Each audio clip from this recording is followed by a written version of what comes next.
All right, let's dive right into a really cryptic little passage from the book of Proverbs. It's a list of 4 things the author found just too wonderful to even understand. And using an analysis by B.C. Newton, we're going to see if we can unpack this ancient riddle together.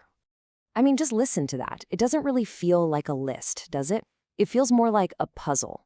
The way of an eagle, a serpent, a ship, and the way of a man with a virgin. So what on earth could possibly connect these 4 things? Well, that's exactly the question we're here to explore. So the key to solving this whole thing, according to our source, is all in how it's structured. See, this isn't just 4 random items thrown together. Nope. It's a very specific, very clever rhetorical tool. And the structure is absolutely fascinating. It's called the 3-4 formula, and it's a deliberate setup. You can almost think of it like a drum roll. The author's basically saying, hey, these first 3 things are amazing, for sure, but just you wait for the 4th one. It's on a completely different level. The entire riddle is literally built to shine a spotlight on that final wonder. Okay, so before we get to the big climax, let's take a look at those first 3 clues. According to this analysis, they all share one common, kind of mysterious quality. First up, we've got the eagle. Now try to picture this from an ancient perspective. This thing moves through the sky, the first realm of creation, with this incredible, majestic power. But here's the thing. Once it passes, there's nothing. No path, no trail, absolutely no evidence it was even there. It's this beautiful but totally untraceable movement. Next, the serpent on a rock. Imagine a snake slithering across a huge cracked boulder, which is already a wonder, right? No legs. And then, in the blink of an eye, it just vanishes into a crevice. Gone. Just like the eagle, its path is completely erased the moment it's made. And the third wonder? A ship.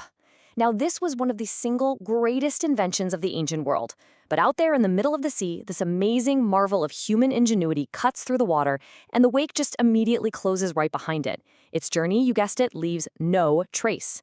So you see the pattern here? It's crucial. You've got the eagle in the heavens, the serpent on the earth, and the ship in the sea. They move through the 3 great cosmic realms. They're all majestic, they're all a little bit dangerous, and they're all fundamentally mysterious. But the most important connection, the thing that ties them all together, they are all defined by what they don't leave behind. Their paths are temporary. They just vanish. And now we get to the climax, the thing this has all been building toward. The 4th way is presented as something wonderful for the exact opposite reason. First off, the language here is incredibly specific. The Hebrew word isn't just any word for man, it's geber, which implies a strong man, right at the absolute peak of his physical power. Think of King David's mighty men, the Gibberim. That's the idea. And the word used for virgin is alma. This refers to a young woman who isn't married yet. The whole emphasis is on her youth and all the potential she represents, the possibility of a family, of new life, of a future legacy stretching out before her. And here it is, the central irony of the whole riddle. The first 3 things are wonderful because they're traceless. They vanish into thin air. But the 4th wonder, the union of this man and this woman, is profound because it leaves everything behind. It creates a new family, a new identity. It creates children, a legacy that can literally echo for generations. It doesn't disappear. It actually creates a world. This is the difference between a fleeting moment and, the very foundation of a society. But the text doesn't stop there. The very next verse gives us a shocking contrast, a kind of 5th way that acts as a dark, tragic mirror to that 4th wonder we just talked about. She eats and wipes her mouth. Wow. The shift in tone is just jarring. The language is so casual, so dismissive. It takes something that was just described as profound and reduces it to a simple appetite. So the comparison couldn't be more stark. One path is this world-creating mystery that forges a covenant, a legacy. The other is treated as nothing more than satisfying a biological urge, like grabbing a snack. It completely trivializes what the proverb just established as holy and wondrous. It's the defilement of that mystery.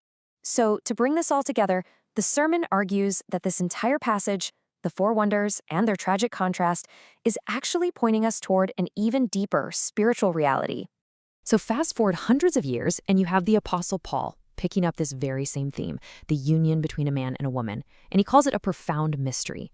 But then he adds this powerful interpretation. He says this physical union is actually a picture, a symbol of the spiritual union between Christ and his people, the church. And the specific word Paul uses here is key, mysterion. See, this isn't just a puzzle that you can solve with clever thinking. In this context, it's a divine secret. It's something that, according to this view, was once hidden but has now been revealed by God, something you couldn't figure out with human logic alone. So the analysis kind of builds these layers of meaning, one on top of the other. It starts with the physical act itself. That act then creates a covenantal reality, a new family, a household. That covenant, in turn, is then revealed to be a living picture of a spiritual reality, Christ and the church. And all of this culminates in the ultimate mystery, this idea of a redemptive union, of being in Christ for salvation. The whole point is that what starts as a physical wonder is shown to be a symbol for the deepest spiritual truths. And all of that leaves us with the central question this ancient riddle really forces us to confront. The proverb lays out two paths. One path sees this act as a casual, biological function, no different than wiping your mouth after a snack.